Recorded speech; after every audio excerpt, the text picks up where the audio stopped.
Assalamualaikum warahmatullahi wabarakatuh. Sebelumnya saya mengucapkan terima kasih kepada dosen pengampu mata kuliah Sistem Informasi Manajemen, yaitu Ibu Trias Arimurti SEMAK, yang sudah memberikan kesempatan kelompok kami presentasi pada hari ini. Saya Anissa dengan nomor induk mahasiswa 214162201080 yang akan bertugas sebagai moderator dalam presentasi kelompok 5 kali ini, di mana kelompok kami akan membahas tentang otomatisasi kantor dan pemodelannya. Namun tentunya di sini saya tidak sendiri karena akan ditemani oleh teman-teman saya, yaitu pemateri yang pertama akan disampaikan oleh Adinda Novianti, pemateri yang kedua akan disampaikan oleh Putri Adelia, pemateri yang ketiga akan disampaikan oleh Sarah Natasha, pemateri keempat akan disampaikan oleh Panisa Riyadita, dan pemateri yang kelima akan disampaikan oleh Mila Maulida. Maka dari itu, untuk mempersingkat waktu, kami lanjut untuk pemateri yang pertama, yaitu Adinda Novianti.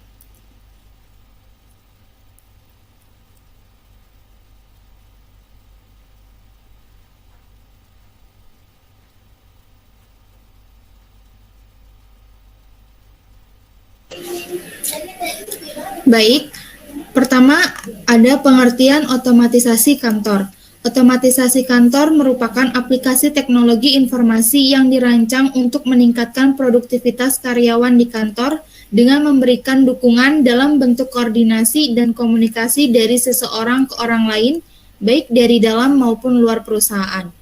Makna otomatisasi yaitu proses penggunaan otomatis yang memiliki sistem kerja sistematis. Sedangkan perkantoran merupakan kegiatan yang berhubungan dengan pelayanan servis dalam perolehan, pencatatan, penyimpanan, penganalisaan, dan pengkomunikasian informasi.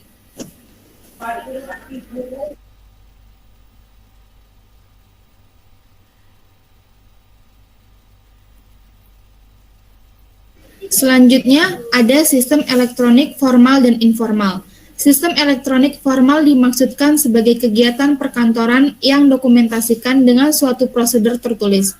Semua perusahaan menerapkan sistem formal untuk memenuhi kebutuhan organisasi. Misalnya, untuk pengelolaan informasi yang didistribusikan ke manajer berupa laporan-laporan periodik maupun laporan khusus. Sistem informal dalam otomatisasi perkantoran menjadikan ciri tersendiri dalam penggunaan komputer dalam perusahaan. Karena otomatisasi perkantoran dimaksudkan untuk memudahkan jenis komunikasi. Otomatisasi perkantoran tidak hanya melayani orang-orang di dalam perusahaan, akan tetapi juga dengan orang lain di luar lingkungan perusahaan.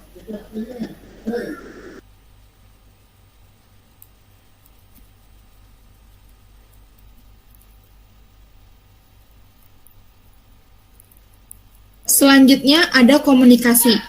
Yang membedakan otomatisasi kantor dengan sistem informasi berbasis komputer lain adalah penekanan pada komunikasi.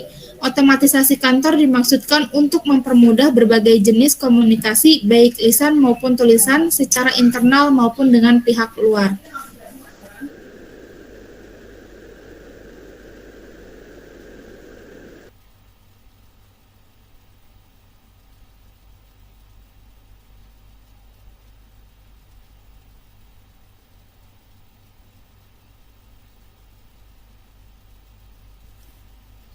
Baik, lanjut pemateri kedua yaitu Putri Adelia. Waktu dan tempat kami persilakan. Oke, selanjutnya ada pemakai otomatisasi kantor. Otomatisasi kantor digunakan oleh semua karyawan yang bekerja di kantor, seperti yang pertama, manajer, yaitu orang yang bertanggung jawab terhadap pengelolaan sumber daya perusahaan.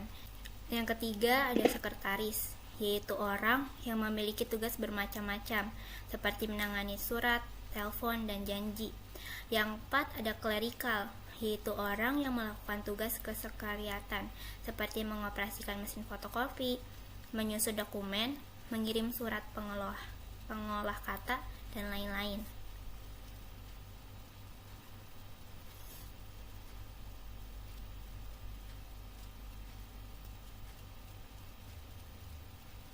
Selanjutnya ada konsep otomatisasi kantor. Beberapa konsep otomatisasi kantor yaitu yang pertama, Otomatisasi kantor memudahkan penerimaan dan pengirim informasi. Selanjutnya, otomatisasi kantor memberikan keuntungan lebih besar melalui pengambilan keputusan yang lebih baik. Lalu, otomatisasi kantor sebagai pelengkap bagi metode komunikasi tradisional, bukan sebagai pengganti. Selanjutnya ada manfaat sistem otomatisasi kantor. Yang pertama, pendapatan yang lebih tinggi versus penghindaran biaya.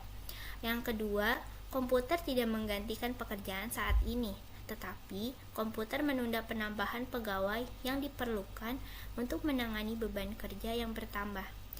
Ketiga, pemecahan masalah kelompok atau tim.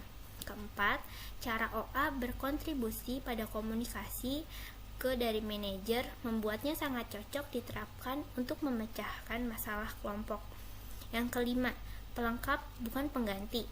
Keenam, sebagai suatu cara komunikasi bisnis. OA bukan tanpa keterbatasan.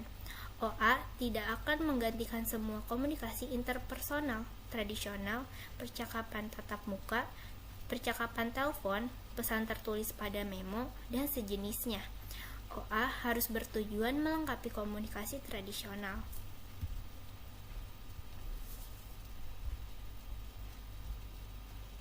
Baik, selanjutnya pemateri yang ketiga yaitu akan disampaikan oleh Sarah Natasha.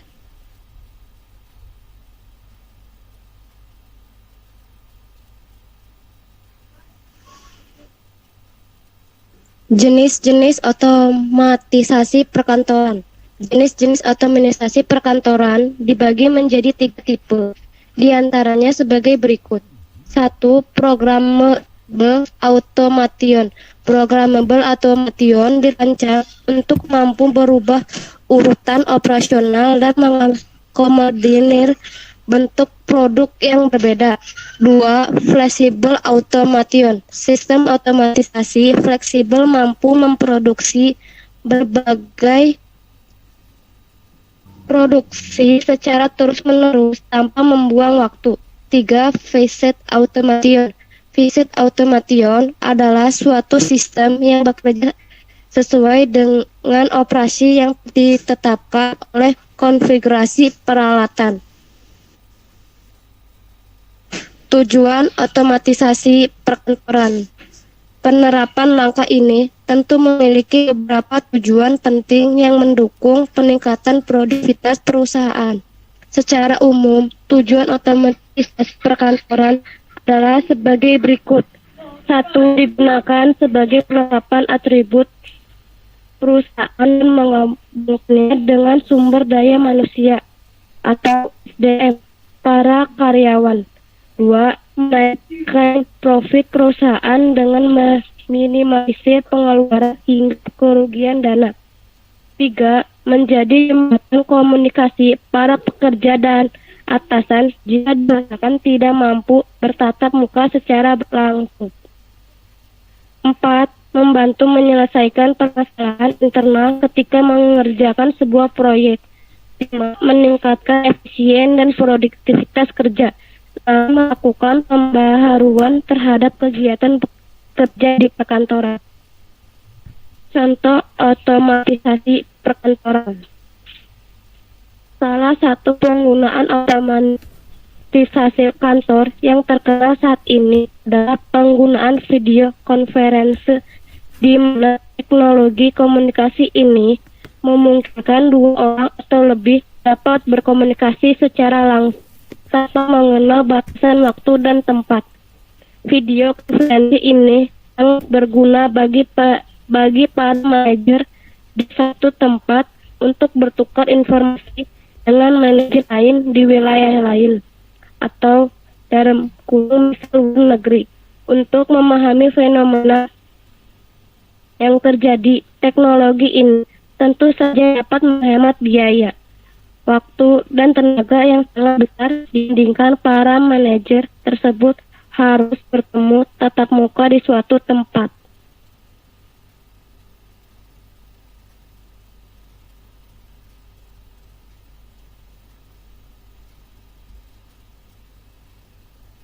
Dilanjut ke pemateri yang keempat, yaitu yang akan disampaikan oleh Panisa Riyadita. Waktu dan tempat dipersilahkan. Model otomatisasi kantor. Karena otomatisasi kantor tidak memiliki kemampuan pengolahan data, penggunaan database dibatasi hanya pada isi informasi. Informasi diperoleh dari sistem fisik yang ada di perusahaan. Informasi juga berfungsi sebagai input bagi aplikasi otomatisasi kantor berbasis komputer seperti word processor, electronic mail, email, konferensi berbasis komputer, dan lain-lain.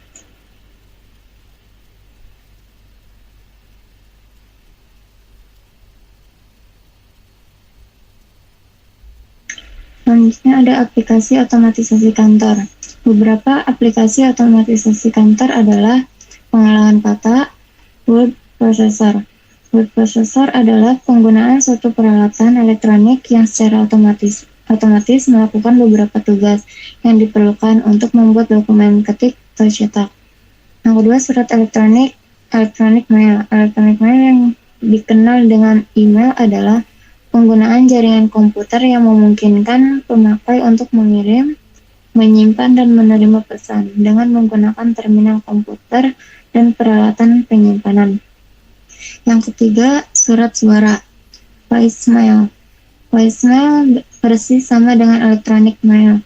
Perbedaannya bahwa Anda hanya mengirim pesan dengan mengucapkan pesan tersebut melalui telepon dan bukan mengetiknya.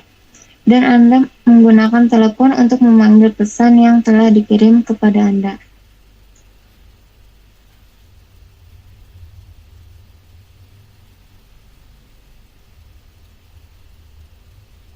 Yang keempat, kalender elektronik. Electronic calendaring. Electronic calendaring adalah penggunaan jaringan komputer untuk menyimpan dan memanggil acara yang telah ditetapkan oleh manajer. Electronic calendaring bersifat khusus di antara aplikasi otomatisasi kantor, karena ia hanya menyusun terjadinya komunikasi, bukan mengkomunikasikan informasi. Yang kelima, konferensi audio. Audio konferensi adalah penggunaan peralatan komunikasi suara untuk membuat hubungan audio di antara orang-orang yang tersebar secara geografis untuk tujuan melakukan konferensi. Audio konferensi adalah aplikasi otomatisasi kantor pertama yang tidak memerlukan komputer. Ia hanya memerlukan penggunaan fasilitas komunikasi audio dua arah.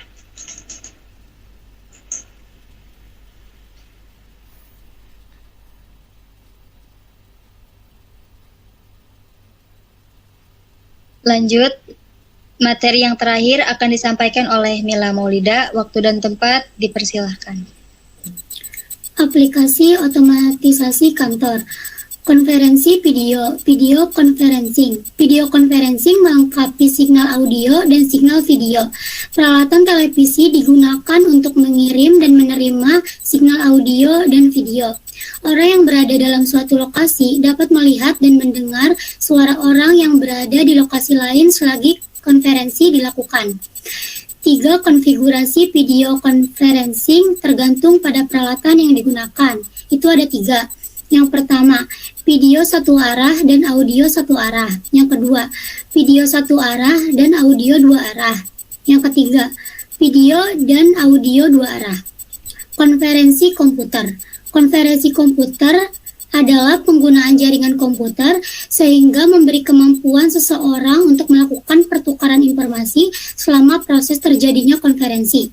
Aplikasi ini hampir sama dengan electronic mail, karena kedua aplikasi ini menggunakan hardware dan software yang sama.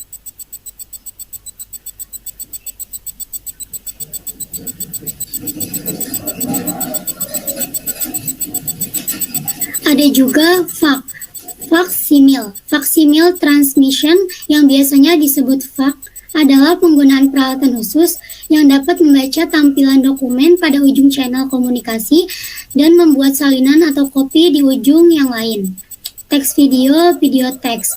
Video teks adalah penggunaan komputer untuk tujuan memberikan tampilan materi tekstual pada layar CRT.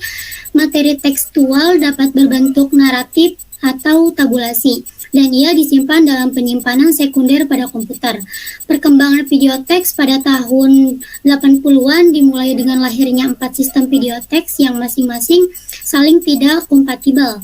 Tentunya keempat videoteks yang dikembangkan di negara-negara yang berbeda ini masing-masing bertujuan memenangkan pasar dengan dukungan dana yang sangat besar dari pemerintah. Keempat videoteks tersebut adalah Prestel, Antiope, Telidon, dan Caption.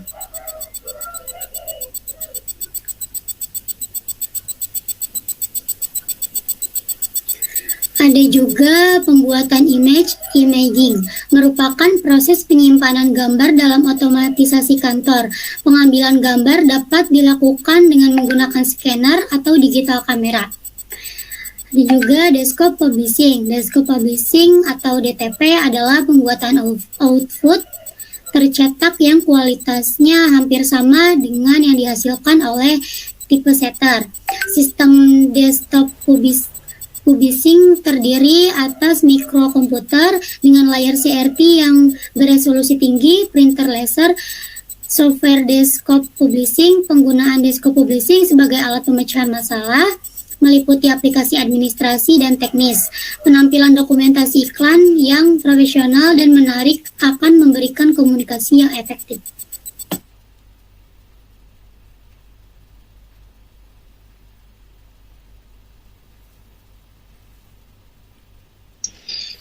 Baik, terima kasih kepada teman-teman yang telah menyampaikan materi.